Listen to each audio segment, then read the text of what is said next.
Hi, Kaz Riley here. And this year, rather than being in Las Vegas, I'm welcoming you here to my office here in Huddersfield, in Yorkshire, in the north of England, um, to bring to you my lecture, my talk. Um, about this year, it's called the Vagiismus monologue. So we're looking very much at female pleasure, female sexuality, female sexual dysfunction, and how really there's been a real mismatch between how that's kind of been approached and looked at, not just in hypnosis, but right across the medical field and actually just in society, really. Um, just a quick kind of disclaimer warning, if you like. This talk is about sex, it is about sexuality, therefore it has sexual words in it. I tend to use very frank words. I use the words that the clients use to me. Part of that's about dispelling myths. I'm from the north of England. I'm blunt, I'm direct. If that's not your thing, switch off now. And if you're comfortable with that, welcome. I'm sure we're going to have a great time talking about this over the next hour or so. So this talk is called the Vagiismus monologues. And the reason why I called it that, apart from it's a kind of a cool play on words, is that one of the things that women say to me often is how alone, they kind of almost feel like they're giving a monologue. They kind of talk to themselves. They wonder within themselves about sex, their sexuality, their sexual dysfunction, their libidos, their lack of libidos, their orgasms, their lack of orgasms, how they feel about sex, how they feel quite repressed often, that they don't feel that they can kind of let go. And it can be quite an alone thing. Women do talk to each other. They talk to each other about sex and sexuality, but it's not still spoken about kind of really publicly in the way that we accept men as sexual beings. There is still quite a difference between men and women. And I think that starts from being pretty young. And I'll come to that in a moment. But when you think about sexual dysfunction in women, so kind of the sexual issues, things like vaginismus, which is the involuntary clamping of the vaginal muscles when penetration with either a penis or a tampon or even a finger is attempted. um, Things like anorgasmia, the inability to orgasm, hyperarousal disorder, um, uh, lubrication issues, libido issues, just feeling very kind of disconnected from our sexual selves. All of those things, they weren't even classified until the late 1990s, actually after Viagra was launched on the market. And Viagra actually was the third medication to be launched on the market for erectile dysfunction in men. So just to give you kind of a bit of an idea of just how far behind we are with talking and working with good information and the correct information about female sexuality, female arousal, female sexual activity, and female sexual dysfunction. We're still way, way, way behind. And, traditionally, a lot of the things that we'd learned about men were just simply applied to women, and we now know that men and women, although we have lots of similarities with our kind of sexual arousal and all that kind of stuff, there's also a lot of differences. So I'll talk about some of those as well, and then I'm going to kind of show you or highlight to you one of the things that I think is the kind of biggest injustices and one of the biggest mysteries as to why these things are taught. Um, and you'll see where I'm coming from with that shortly as I start to speak to you about things like how I learned about female sexual anatomy, if you like, and arousal, etc.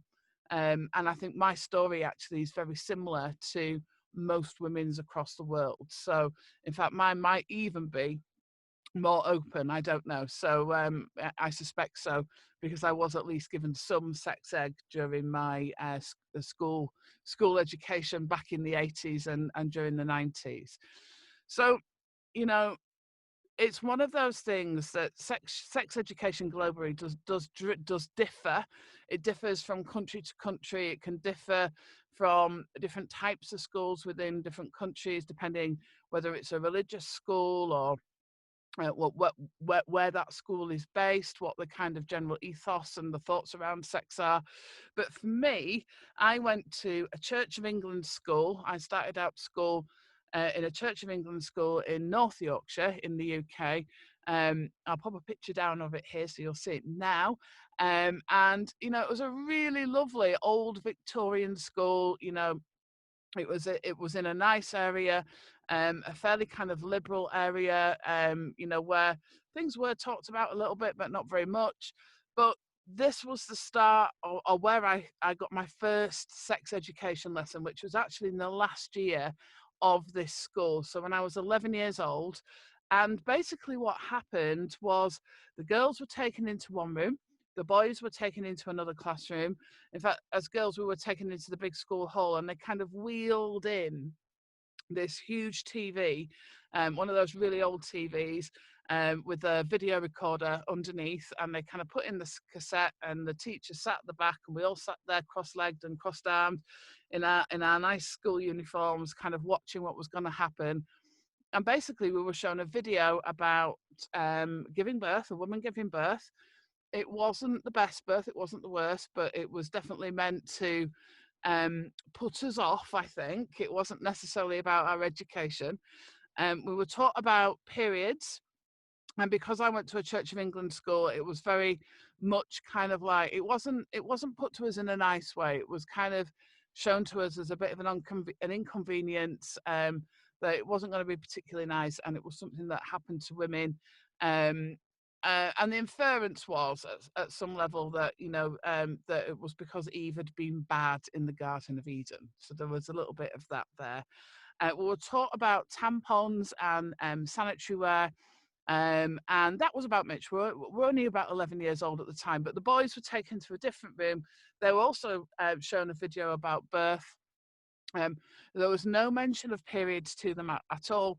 They were taught about wet dreams and ejaculation and, well, essentially orgasms, but in the context of wet dreams and how normal that was. So they were kind of told they would experience this pleasurable thing, that they would ejaculate in their sleep, and it would be quite nice, and that was perfectly okay.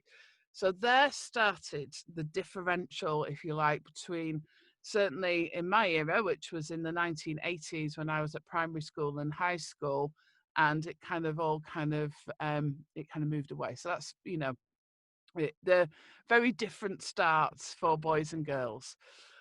I then went to high school. In the UK, we go to high school when we're 11, between the ages of 11 and 16. And during that time, we had our what they used to call social education, which looked at all kinds of things. So it was kind of personal and social education. So we looked at everything from how our bodies change to acne to bits about relationships. But the sex stuff around that was really about contraception. And also, it was at the time when the AIDS epidemic and the HIV epidemic was just becoming kind of really known. So there was a lot of fear around sex, and sex education was very much based on fear about what you might catch if you have sex, and also about the perils of teenage pregnancy and how you would bring shame, and it would be a terrible thing if you got pregnant. It wouldn't be a great thing, but it was kind of, that's really what it was about. It was about stopping us doing it through fear and shame rather than through good education. I then went on to do my A levels, which is between the ages of 16 and 18, where I did biology, psychology, and chemistry. And, there was a big part of that biology and part of the psychology that was to do with sexual health, reproduction, all that kind of stuff. And again, it was all very very kind of academic, if you like. It was all very biological. There wasn't very much in there with regards to connection, feelings, arousal. We learned about erections and how that worked, and about the male orgasm. We were told that females can have orgasms, but it was kind of a mystery as to why. We were told that they served no purpose, which is quite a big thing, isn't it? That the female orgasm serves no purpose, which is an interesting concept, because of course it does serve a purpose. There is a biological purpose, but also it's a purpose of, it just feels good. It feels nice to have an orgasm. Then I went to university. So I went off to university in the city of Liverpool, which was well known in the 60s for bands like the Beatles, and kind of being a really vibrant place. It still was a really wonderful, vibrant place when I went to university there. Quite a liberated place. All kinds of stuff happening. There was, all kinds of bars and clubs of every kind that you can imagine. And I went and did a 4-year course in applied biology, a big part of which was about reproduction, reproductive health, about anatomy, how the mind-body connection as well was in there. We looked at all kinds of things. I was taught old models of arousal, the old kind of the one that I always say looks a bit like a condom, the all kinds of stuff. But through all of this, there was a couple of things, especially when in relation to women and women's kind of sexual health and sexuality, that was missing from all of that time in education. That I did a course that really looked at female sexuality as well as part of that course. So it's not like I was there studying English literature or something. I was studying applied biology and human biology. One of the things that was missing was the whole focus on female pleasure, female orgasm. The whole connection piece was missing, but there was a piece of female anatomy that was missing from all of that. From every piece of the education that I had, there was a piece of female anatomy that was never once spoken about, other than in a very mythical and mystical way, as to being something that men couldn't find. And that piece of the anatomy, of course, is the clitoris. And it was kind of, and to this day I can't believe that I actually thought this. It wasn't until I was in my 30s, so we're talking quite a long time after, that I actually found out what my clitoris, or any clitoris, looked like, what the anatomy looked like. And that's because even in my textbooks, and even in the medical textbooks, actually, because I've since spoken to friends who are doctors, and actually I've had to show them what the clitoris looks like. And these are even OBGYNs and family practitioners that specialize in female sexual health didn't know what the clitoris looked like. It's not in, and still isn't in, most of the kind of the scientific textbooks about anatomy, including in the ones that are specific to female anatomy and female genitalia and female sexual health. How absolutely ludicrous is that? So, not only did I not know, but nobody that should be in the know knew either. And it had been looked at, but for some reason, because they don't understand, or they didn't understand the purpose of the clitoris, it was just kind of deleted from all the medical literature.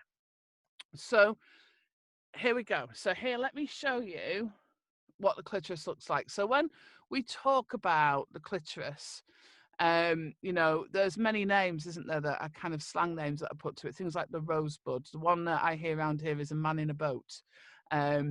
There's all kinds of the button. So the idea is, or the inference is, it's this tiny little thing that's very difficult to find.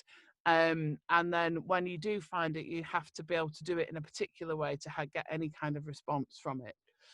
But actually, this is what the clitoris looks like. This is a life-size model of the clitoris.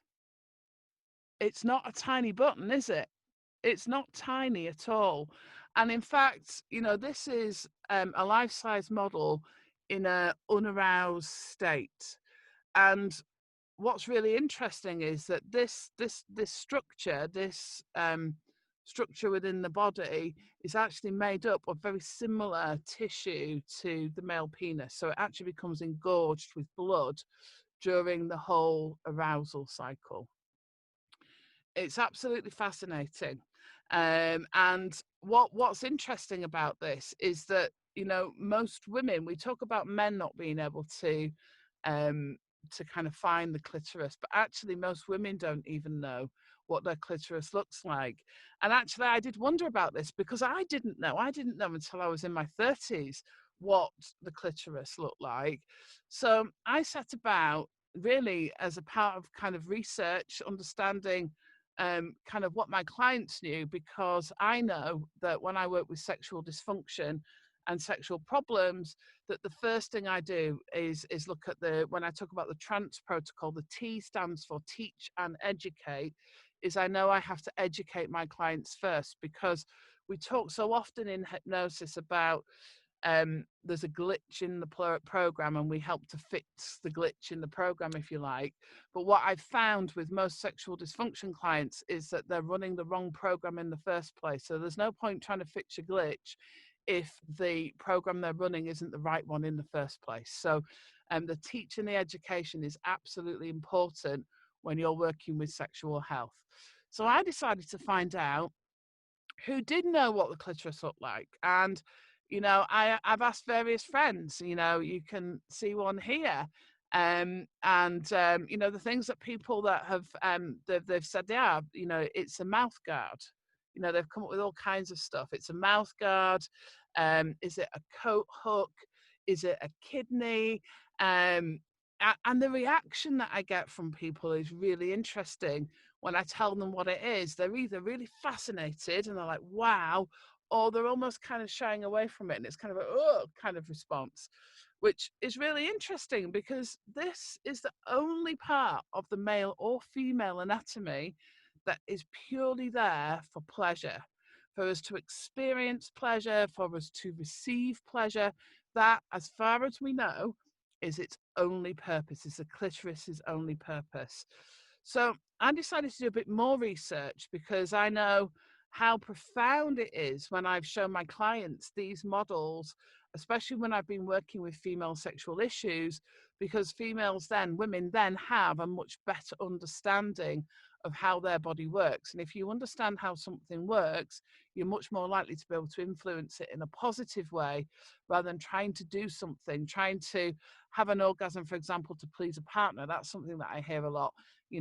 He's disappointed if I don't, rather than I would love to have an orgasm, but it would be amazing if I did. And a lot of the kind of dysfunction that I see is, people seeking help, is because they're worried that they're going to be displeasing to their partner, or they're malfunctioning in some way. So it's quite an interesting concept of why people seek help with sexual dysfunction in the first place. But anyway, I went out, so I've taken that model out, and I took it out to various places and asked people what they thought it was. As I've said, I had a huge range of answers. And, I was really hoping that I could go somewhere and people would tell me that, or they knew what it was, or at least they knew what it was, even if they didn't know quite how it worked. So my sister and we went off to Amsterdam before lockdown last November, and we went to the red light district of Amsterdam. So there, the place where, sex and sexuality is very free. People talk about it. There's a sex shop in every corner. Whatever kind of sex you like, you can find, and whatever kind of titillation you like, you can find. And we asked the people that were there about what they thought this structure was, even when we told them it was a part of the body.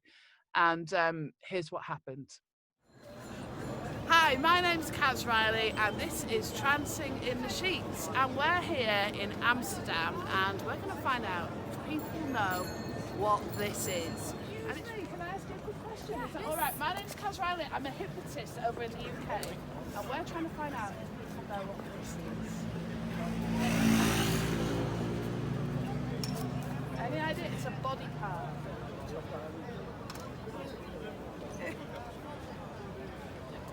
If we know it's a body part, do you know what body part that is? Could you hold it? Raga, questa è roba nostra. Che parte del corpo è questa? Do you know what body part? Sì, sembra il cazzo. Dove c'è?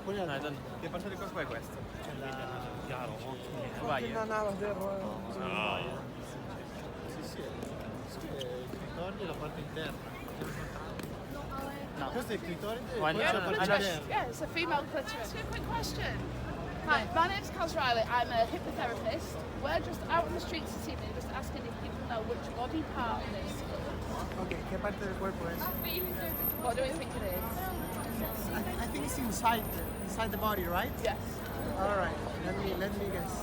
Can I touch it? Yeah.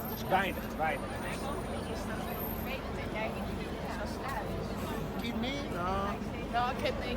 Not a kidney. Kidney riñón. So some know and some don't. Do you know what body part this is? What is it? It's a body part. Hold it. Do you know which part of the body it is? Okay. I think you know. Okay. I think I know. Okay. Yes. Okay. Don't think he does. Do you know what part of the body this is? I don't. Have a guess. Do you want to hold it? Sure. I'm still not sure. Not sure? I'm not familiar with Okay. human anatomy. That is a life-size printout model of the female clitoris. Oh wow. Isn't that cool? Yeah. Thank you. You're very welcome, thank you. So you're going to film it while I'm working? Yeah. So what is it? It's a door hook. It's part of the body. Oh, it's your insides. It's your ovaries. It's not your ovaries. I don't know. Is it your lady parts? Nearly. Because the only reason I'm guessing this is because I don't look at my own lady parts very often. So I'm just guessing, really. Tip it the other way.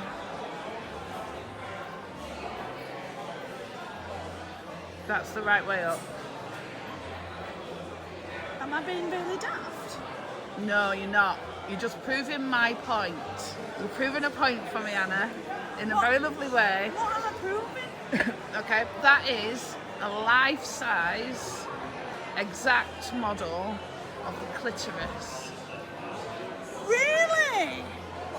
I need to get a replica. I need one of these. Tell me, where do you get these from? I'm from a lady in Berlin, but isn't that interesting because we talk about men I not didn't knowing. recognise me Yeah. on clitoris. Yeah, and that's exactly what it looks like because we only really see the top bit, don't we? Or know of the top bit. But actually, those bulbs sit right round. Hold on, have you asked guys this? Do guys recognise this? Not many, but neither do many women. So we're No, like, but we don't see our bits that often. yeah, they don't see that, but a lot of it's hidden. But when we think about, we're told it's this tiny button, aren't we? It's like this tiny little thing. Yeah. But actually, and that's when it's a not aroused state, and the aroused state's as big as the penis. Shut up. Do you know, this is fascinating. You know, we come for a little drink and what do you learn? Never a dull moment with me Never around. done. That's really, I'm a bit embarrassed that I didn't recognise my You're own. not the first, believe me. In fact, I think there's only about 2 people that have actually recognised it and known what it is. That is pretty amazing. 'Cause you don't expect it to be that big either. Tell me it's not that heavy.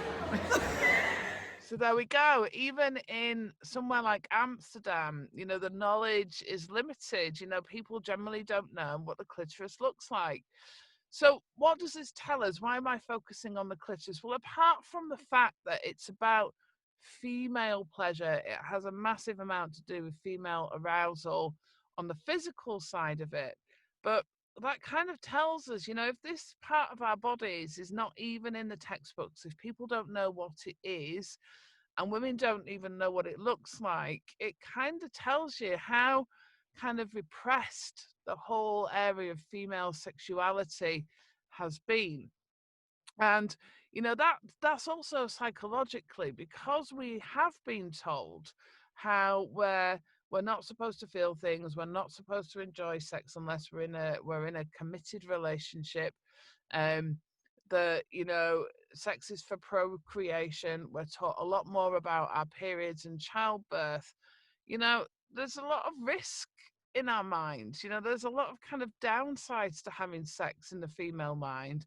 most of which can be mitigated through care and contraception and consent and, you know, all of the things that should be kind of commonplace within our world that we're kind of and within our sex lives. And it's it's kind of interesting when you think about women not wanting to let go, you know, when we've had that kind of repression, you know, they're worried about what they might look like in the throes of sexual arousal. They're worried about what they might say or they might do. They're worried they don't look right or they're doing it wrong or their body's not responding right. You know, I'm told this a lot by women that, you know, he's doing everything that he should be doing, and he's doing it right, but my body's not responding. And I'm having to kind of explain to women that maybe, you know, for somebody else what he's doing is right, but maybe that's not right for you.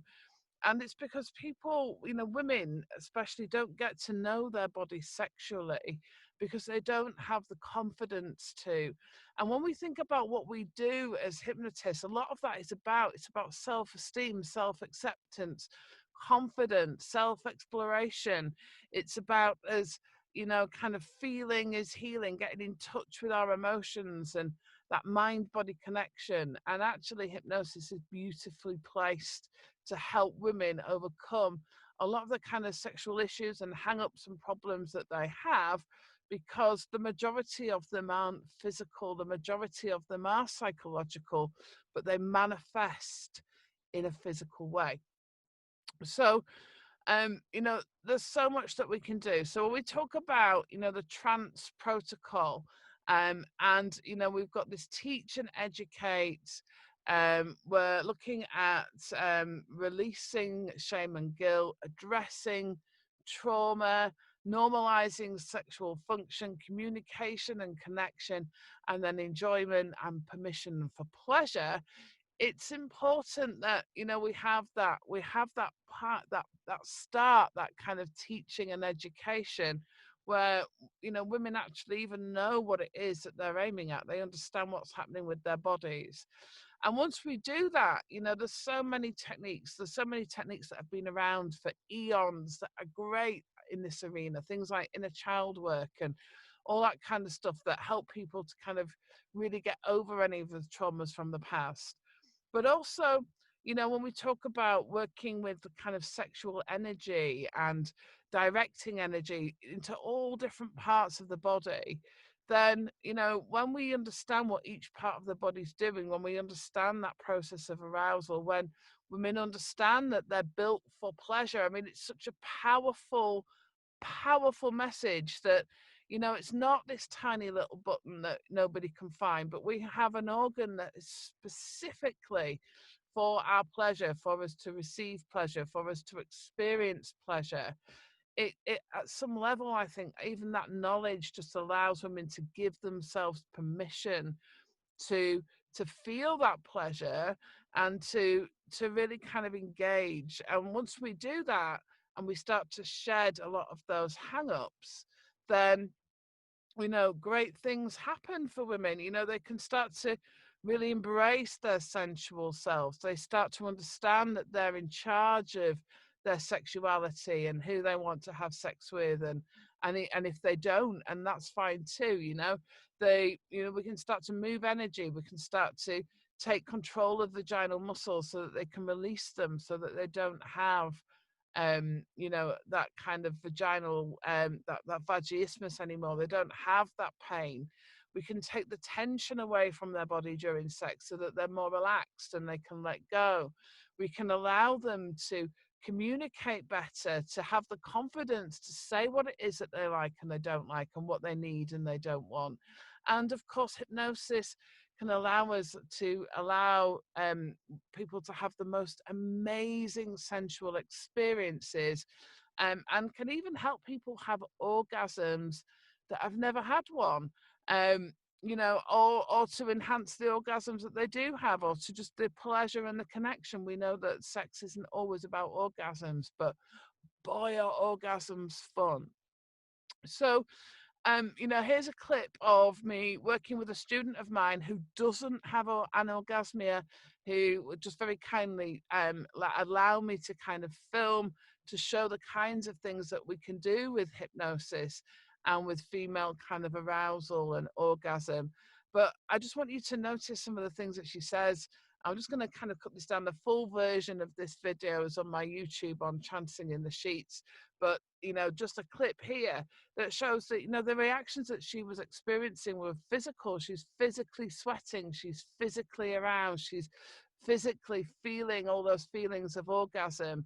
And, you know, it's liberating. Often, you know, when I work with women in this way, sometimes it's like the first time they've ever been safe enough, they've felt safe enough and kind of open enough to be able to kind of just experience some of these feelings for what they are without having the expectation of having to please somebody else or to, you know, to behave in a particular way, but actually just to enjoy what it is for them to be sensual. So take a look at this and you can see what hypnosis can do. All right, so if I get you to take a nice, comfortable breath in, and then as you breathe out for me, if you want to, you can just close your eyes. And I just want you to focus on your breathing.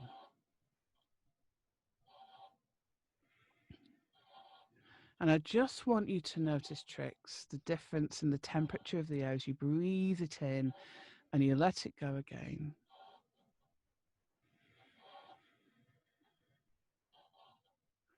And as you allow yourself to do that, just breathing in and breathing out, you just allow yourself just to breathing, a wonderful feeling of calm, just breathing out, letting go of any stresses or strains.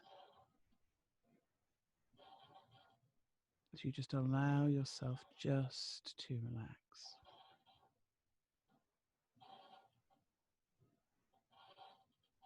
That's right. Just a really wonderful, calm feeling that allows you just to simply be for now.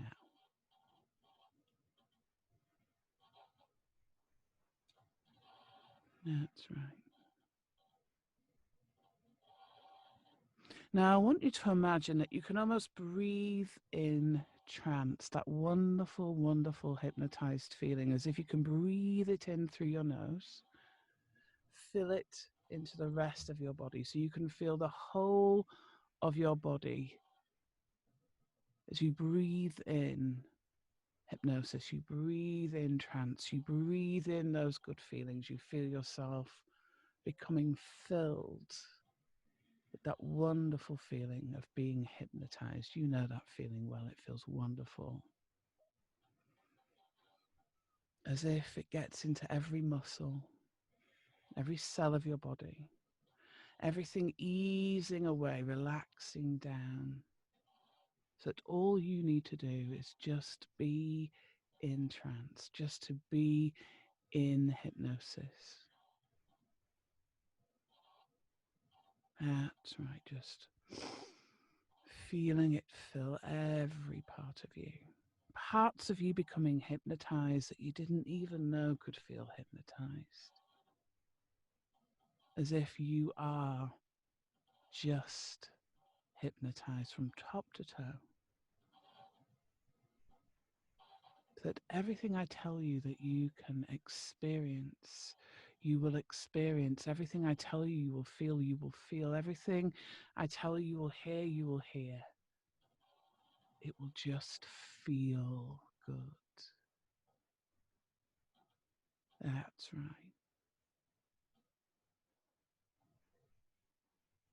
Wonderful sensation. So hypnotized, you're hypnotized, becomes hypnotized. And then you can go even deeper than that. That wonderful, wonderful feeling. That's right.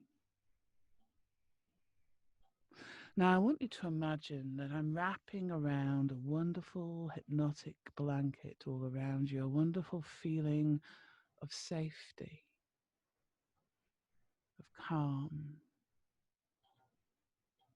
a feeling of protection. That wonderful feeling as if you can imagine yourself so protected and calm, so that you can feel very safe, uninhibited, relaxed, so that all you need to think about, to feel, to experience is simply what you feel, how that works, and how those experiences manifest for you. Isn't that wonderful feeling of just feeling? Now I want you to notice in a moment a wonderful, pleasurable feeling somewhere down inside your tummy. A wonderful, pleasurable feeling, maybe the size of a golf ball for now. Notice or imagine its size, its shape. Just feel it, the color it might be.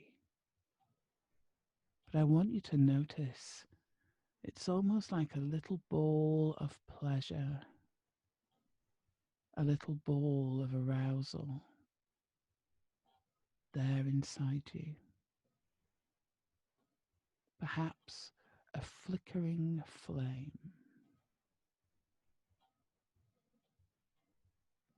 And the more you notice it, the more pleasant, the more pleasurable, the more arousing, the more it simply gets bigger, so slowly,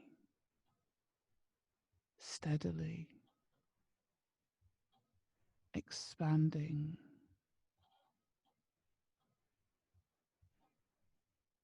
Just notice that wonderful feeling there inside. And the more you notice it, the bigger it becomes. And when you've got that there and you can feel it there so beautifully, so wonderfully, slowly expanding, you can just let me know. Wonderful, well done. Now I want you to really notice that the more you notice that feeling, the bigger it becomes. The more words I say to you, the bigger it becomes. And notice it gets more energy. A really beautiful energy. A real energy that's drawn from the very essence of you, your arousal, your femininity, your inner beauty. All of your strengths, your amazing qualities, of which there are so many. Feel it being drawn into that pleasure, that arousal, a feeling of pleasure growing stronger, and with it a wonderful sensation of freedom, self-acceptance, love, joy, happiness. And notice it growing bigger and bigger and bigger. That's right. Now I want you to notice, almost as if it begins to fill the whole of your body. And the more you notice it, the more intense it becomes. And the more it becomes more arousing, more sensual, bringing in the very essence of your sexuality, of your sexual arousal. Notice it tingling through you. You can almost taste it on your lips.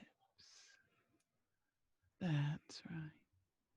You can feel it in your fingertips, almost as if you were to reach out and touch. You would leave residue of this amazing, wonderful feeling that could almost spill or explode out of your body. But for now, it just becomes more and more deliciously and wonderfully intense. You can feel it everywhere. You can feel a wonderful, aroused, tingling feeling on every part and aspect of your skin, even in your hair, as if you are a vessel of blissful, joyous arousal. That's right. Tingling down into your toes. And feel that energy, almost as that energy, that whole arousal begins to rotate, to spin. Feel it drawing in your energy. Feel it becoming stronger, more powerful. That's right. As it rotates faster and faster, a wonderful feeling that fills the whole of you. You are filled with this delicious orgasmic energy, this feminine energy. As you allow it to move into an orgasmic feeling now. That's right, that continues to spin and spin and spin. You can feel that feeling. You can feel how delicious it is as you release into that feeling now, allowing yourself to fall into it. That's right, well done. Notice how wonderful it is as you sink into that feeling now, Trix. And the more you sink into it, the more energy it has, the more you can feel it washing over you, that wonderful, orgasmic, blissful feeling. That's right. That's right. That's right. Sink into it.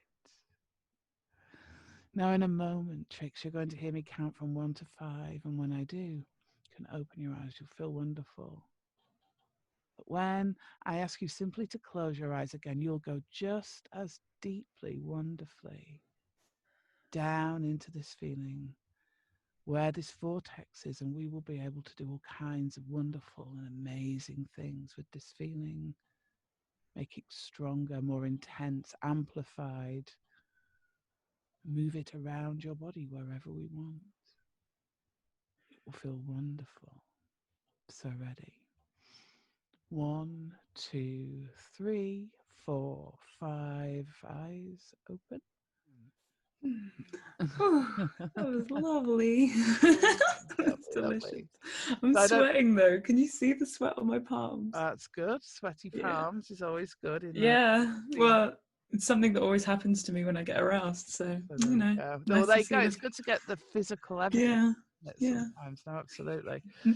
So you're comfortable with all of that, and we can start to kind of ramp that up a bit more. And yeah, cool. Yes, please. It's lovely. Carry on. Whew. All right, so you can just allow yourself just take a deep breath in. You can just close your eyes and you can just go back down. That's right, drifting, floating, relaxing, dreaming deeper and deeper and deeper down. That wonderful, wonderful sensation. That's right. Down back into that wonderful, wonderful aroused feeling.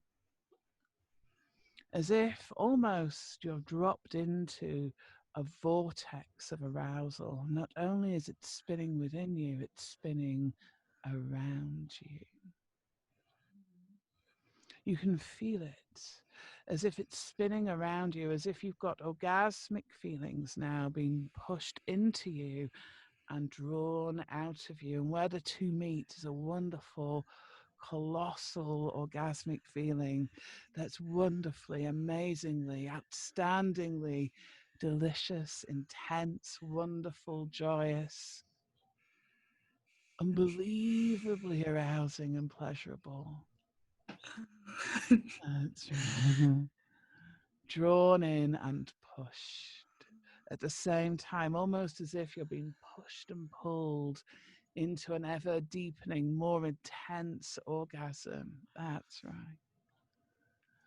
Such a glorious feeling, isn't it? As you sink into it even more deeply, as if you're falling down into the bottom of that vortex that's so powerful where it spins faster. That's right. Feel it explode through you now. That's right. That's right. Sink down into it, Trix. That's wonderful. Down, down, down. That's right. 1, 2, 3, 4, 5 eyes open.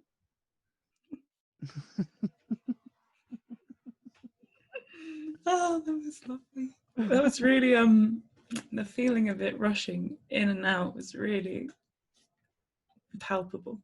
It is, isn't it? It's and it is that kind of, it's leaving me and coming back into me, which is so you can get this kind of never ending pulsating kind of yeah. eternal. Yeah. Oh, it's nice. She's like, do it again. Yeah, it's like the best ride. Okay, I'm gonna tease you a little bit now. So okay. So I want you to take a nice comfortable breath in for me. And then as you close your eyes, that drifting, floating, relaxing, dreaming down, down, down, down, down. Perfect, beautiful, wonderful.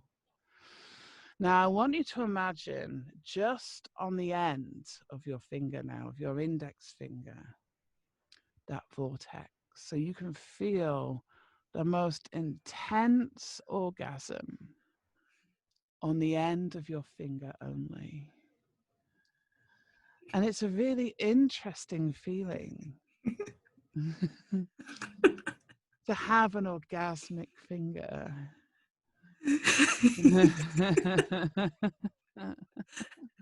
Tell me how that feels. Joyous, lovely, so strange. Okay. Now I want you to notice that that feeling moves to your elbow. So now you've got an orgasmic elbow and nowhere else, as if your elbow is like the most orgasmic erogenous zone that there could possibly ever be. And each time we move this feeling, Trix, it's going to double in intensity. So now it's going to move to the end of your nose.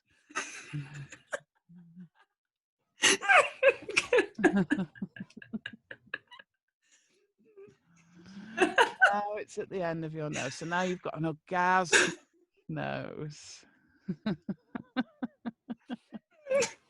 How's it having an orgasmic nose? It's talking really hard. Oh, it's making talking really hard. Okay, so now I want you to imagine that it's in the palm of your hand. So you can almost hold the orgasm in the palm of your hand. That's right. So it's there in the palm of your hand.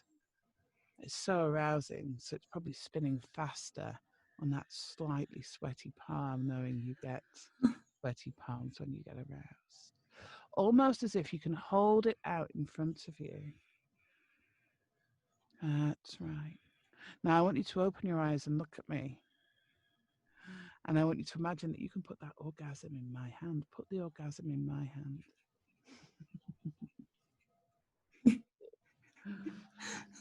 You want it back. So I'm holding it here in my hand and I'm going to add in some extra hypnotic energy. I'm going to stir it up faster and faster and faster and faster and faster. That's right. Now I wonder what's going to happen when I throw this back at you. And it's going to hit you here. And it's going to enter into your mind and whiz down through your body and cause an intense orgasmic explosion. Yes, please. You ready? Faster and faster and faster and faster and faster and faster and faster and faster. That's right. And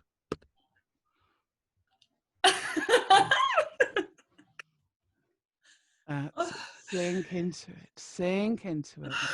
That's right. Wow. Sinking down into it. That's right. And then notice it move to the end of your finger again. That's right. And now feel that orgasm not moving from your finger, but slowly spreading out down your finger, across all of your hand and palm, down your arm, across your chest, into your head, into your mind, down the other arm, so that you feel orgasmic from the chest up. Feel it waterfall down over your breasts and back, over your tummy, down, down, down through your body, into your feet. That's right. Feel that wonderful, wonderful feeling down right in the vagina, as if truly orgasmic, as if your clitoris is more sensitive than it's ever been. Feel that rush of energy. Now feel it begin to almost circle like a wonderful crashing wave over you, and then receding in the tide. And then crashing over you again, but each time more intense than the last, and then receding in the tide. Crashing over you again. That's right, and receding in the tide. More powerful, more profound, and each time going deeper into that feeling as it crashes over you like a glorious, orgasmic, arousing wave, and then receding away, crashing over you even more. And this time when it crashes over you, feel it seep into every nook and cranny. We know water gets everywhere, and so do your orgasms. Every cell vibrating to the most intense, profound, pleasurable, orgasmic energy that you could ever experience. Feel that now. That's right. That's right. And the more you feel it, the more you release into it, the more you give yourself permission to enjoy it, the more delicious and intense it becomes. That's right. A wonderful feeling. Feel it 10 times more intense now. That's right. Kind of intensity where you couldn't speak, you couldn't talk, all you can do is be orgasmic. Feel that now. Oh, fuck. That's right. Sink down into it. More intense now. That's right. The most joyous, blissed out feeling. That's it. Internally, externally, every part of you vibrating to the most intense orgasmic energy. Feel that now. That's right. That's right. Well done. And now you can feel the intensity of this. You can remember this. You can notice this. And when I say the word to you, vortex, this is the feeling that you will experience. And every time I say it, it will be more intense than the time before. It will feel wonderful, a wonderful release. So ready, 1, 2, 3, 4, 5. Wakey, wakey, wakey.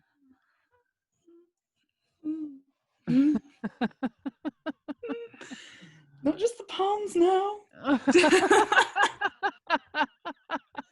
See that? Wow, that's but that just, when people talk about hypnosis, they don't understand that, what we feel is real. It has real profound physiological effects. Absolutely. I mean, that's why I wanted to show you. There's even I'm just like, but that happens to me when when I orgasm. I'm just like, boom. There we go. So, So that's perfect, beautiful. Thank you. No worries. So, vortex. There we go. That's it. Just sink down into it. Give yourself permission to be sweaty as you want. That's it. Back again. Oh my goodness, that was. Okay, so let's vortex, because now it's going to be stronger. That's right. There you go. And vortex.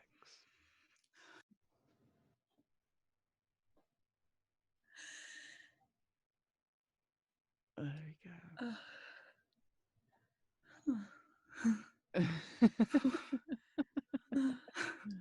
You feeling okay? Yeah, just a little floaty. Lovely. Good floaty. Good floaty. Floaty's nice, isn't it? I just think it's I mean, to be able to do this over the internet, to create these amazing feelings for other people over the internet is absolutely amazing. But, I know when we talk about working clinically and stuff as well, the fact that, people that sometimes, a bit afraid about doing things like this, or, really want to learn how to orgasm. I know you don't have any issues orgasming, but I can take people through this kind of process slowly, gently, in the safety of their own home, and we can build it up over time, so that they can really experience this, so that they can just it's just about letting go, isn't it? Everyone deserves to feel like this. I feel so good, and I feel so energized as well. You know what I mean? I feel like the rest of my day is going to be uplifted by this. It will be, because there'll be a vortex in there somewhere.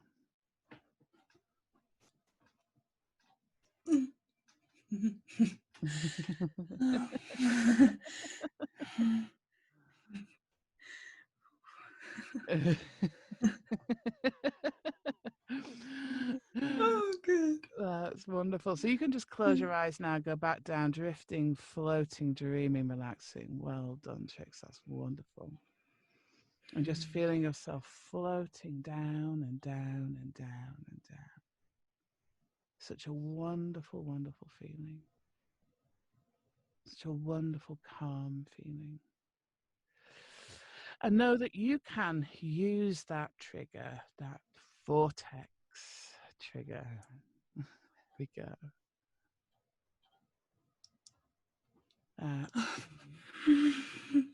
With whomever you give the permission to use it. It will only ever work with your permission. And the more you use it, the more amazing it will feel. The more wonderful it will feel, but it will only be effective with your permission when you want that to happen. That's right. Might be a fun one with a partner later. That's right. It's such a gorgeous, gorgeous feeling. That's right. But in a moment, you're going to hear me count this for time from 1 to 10. And as I count you up from 1 to 10, you're going to feel a wonderful, wonderful feeling rising up through your body, a wonderful, energized feeling that makes you feel so good, so positive, so happy.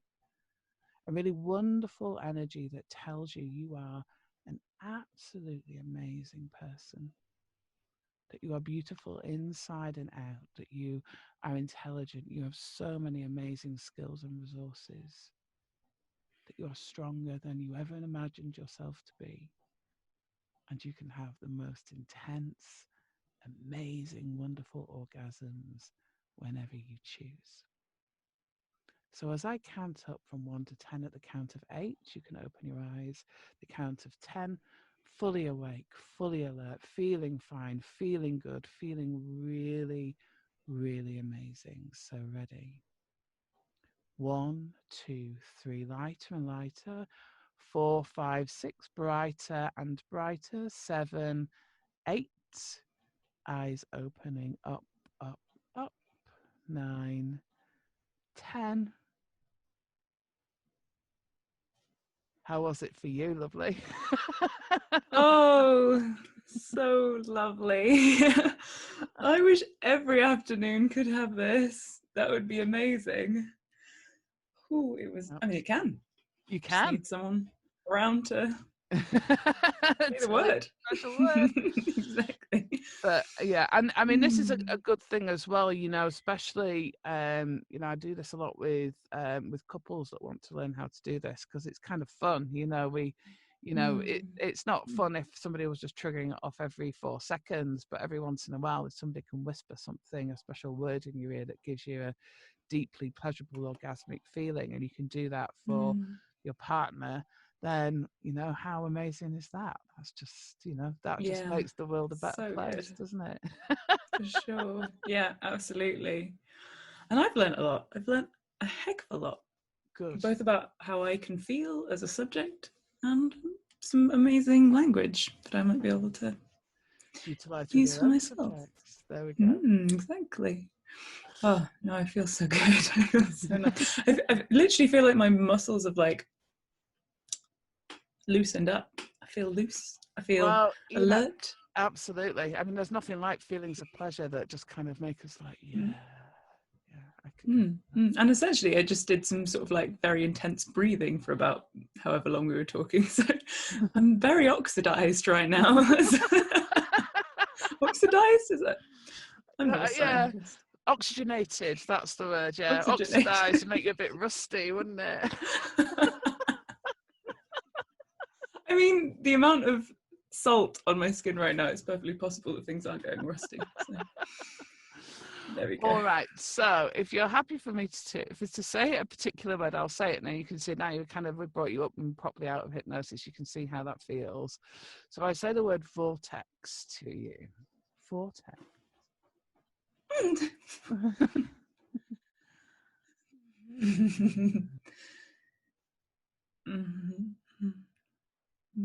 we go. Yeah. Yeah, that's pretty nice. Keep that one. Lockdown suddenly much more interesting. There we go. Yep. There we go. Goodness, that was so great. Thank you for agreeing to be a subject for me to film that, because I think, you know, when people talk about the use of orgasms, you know, using orgasms with hypnosis, they're lots of fun, but actually we both know that there are so many men and women, but especially women, that are so can't have orgasms, have never had an orgasm, find it really difficult to. And yet with hypnosis, it's one of the most simple things that you can do. And also, you know, you can learn how to do it for yourself. It's, you know, or even to the point where you can let go so much that then you can have orgasms in a different way by either having sex or through masturbation or whatever it may be. So, you know, it's a really amazing tool as well. So I just think we should all learn how to have a hypnotic orgasm. It would be great, wouldn't it? I agree. Absolutely. That would be awesome. It's a great dream. So as you can see, hypnosis is one of the most amazing tools for working with sex and sensuality. It's just so amazing to help us understand and to really get women especially to feel comfortable. It provides such a safe environment where they can experience some of the most amazing things without anybody even touching them. I mean, this is so cool that, you know, people can experience that with hypnosis. So it allows them to get over a lot of these worries and these hang-ups, so that then when they are with a partner and when they, you know, when somebody does touch them, as long as it's consensual, that they can feel amazing with it. They can feel much more comfortable with it. They can kind of get rid of these kind of binds that, you know, keep them in a place that stops them from allowing themselves to really enjoy that aspect of their lives. It's it's just such an amazing thing. You know, hypnosis is one of the most amazing ways to help people overcome sexual dysfunction, men and women. And, you know, and for women especially, just helping us to kind of get over and move forwards and get away from some of these myths that have been there. And also to help women to kind of really connect in with parts of their bodies that they were never told they even had, or what it looked like, or it's just astounding, isn't it? So thank you for giving me your time and watching this video, the Vaginismus monologues, where we've just been really kind of trying to bust some myths about female sexuality and really kind of get things moving, get the kind of hypnosis world feeling more open to just talking about this stuff, to helping women reconnect back in with their bodies, and just to understand their bodies better. We're always going to have a better experience if we've got the right information there in the first place. So thank you so much for watching this. If you're looking to learn more about sexual freedom hypnosis, the website is sexualfreedomhypnosis.org for training.com for sessions. You can also find me at kazriley.com. And if you like things like hypnosis t-shirts, like this one, then there's themindspiral.com, and you can also, if you put in the code HTL 2010, you'll get a 10% discount off anything on the Mind Spiral and free package and posting anywhere in the world. So thank you so much for watching, and I hope I will see you at Hypno Thoughts 2021. Unless well, let's just be positive. I'll see you next year at HTL.